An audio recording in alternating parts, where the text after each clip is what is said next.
Hello, everyone. As a person who has lived in a northern state and a southern state, I have firsthand knowledge of seeing how different police strategies are used against people with differing skin tones. I have witnessed clear racial bias against individuals and friends that have opened my eyes to the flaws of our justice system. The Sentencing Project is one organization out of a few that has the courage to devote their lives to helping fight for a fair U.S. criminal justice system. Considering current events happening nationwide, it's important that we take a moment to reflect on the good work that some organizations are doing. Today we will learn about the number of people incarcerated in America, how it affects the differing race groups, and the work the Sentencing Project is doing to fight against injustice. The Sentencing Project fights against injustice allegations with minor to long-term sentences.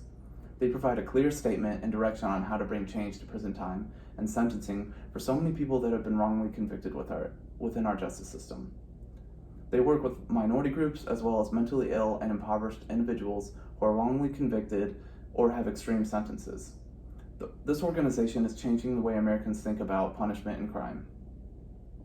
The statistics that are provided by the Sentencing Project are staggering to say the least. First I want to start with the fact that there are 2.2 million people in our prisons and jails in the US. And then there are the statistics of white people versus black people going to jail for life. The lifetime likelihood of imprisonment for US residents born in 2001 is 1 in 17 white men will go to jail compared to 1 in 3 black men. Bureau of Justice Statistics, Criminal Justice Facts, 2001. It's just as shocking to see that 1 in 18 black women will go to jail compared to 1 in 111 white women. Bureau of Justice Statistics, Criminal Justice Facts, 2001. There's clearly something wrong with our inequality rates of black people in prisons compared to white people, which we need to address. From an article on the Sentencing Project's website, they say, today people of color make up 37% of US population, but 67% of the prison population. Overall, African Americans are more likely than white Americans to be arrested. Once arrested, they are more likely to be convicted, and once convicted, they are more likely to have stiff sentences. I found this on the Sentencing Project website, The Racial Impact of Mass Incarceration, updated 2019.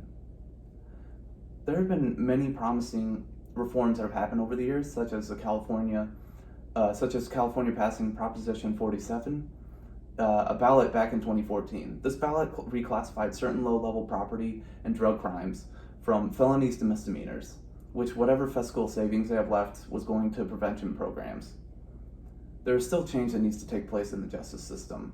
The executive director of the Institute of Innovation in Prosecution said in a recent article, while the criminal justice system nationally and locally has undergone significant reforms in recent years, the system requires far more extensive change.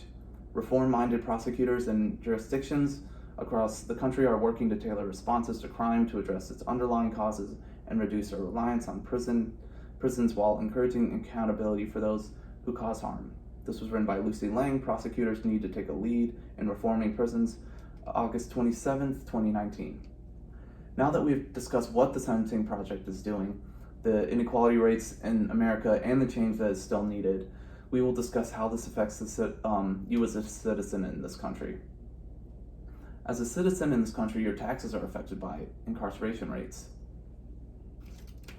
Wrongful convictions of men and women for violent crimes in Illinois have cost taxpayers $214 million and have imprisoned innocent people for 926 years, according to a 7-month investigation by Better Government Association and the Center on Wrongful Convictions. This was written by John Conroy, Special Investigation, The High Cost of Wrongful Convictions, June 18th, 2011. Instances of police misconduct, however, come with their own costs. Costs to the psyche, costs to community trust, and economic costs. That was written by David Brancaccio, Understanding the Hidden Costs of Police Misconduct, for cities nationwide, June 1st, 2020. Now that we have discussed how the decisions of our, Now that we've discussed how the decisions of our justice system and government affect citizens and their taxes, we will discuss why you should support the Sentencing Project. The Sentencing Project is working hard for a justice system that makes practical decisions when sentencing individuals to crimes. They are working with lawyers to change laws for the better of all citizens, for a more equal balance in punishment towards major to minor offenses. Donating money to help your fellow Americans will support a valid cause and is simply good for the communities of our nation. Even though the Sentencing Project has a budget of $1.7 million, it is still not as much money as you would think to run an organization successfully. Paying lawyers and legal fees while potentially owing sponsors to help fund this organization is expensive, besides the point that fighting the justice system does not come cheap. For that matter, they can use all the help that they can get, which is all the reason to donate to this cause to build a stronger foundation of legal justice for all individuals. Now that you know about the work that the Sentencing Project is doing, you can support this amazing cause to help our families in America from losing loved ones to the justice system. You can help by starting the conversation with loved ones and friends, or by doing research on the systemic and far-reaching issue. There are also ways to donate easily, which you can find at the bottom of the homepage on the Sentencing Project, on their website. Our economy, community, and citizens will become more well-balanced, setting the nation up for a brighter future for everyone.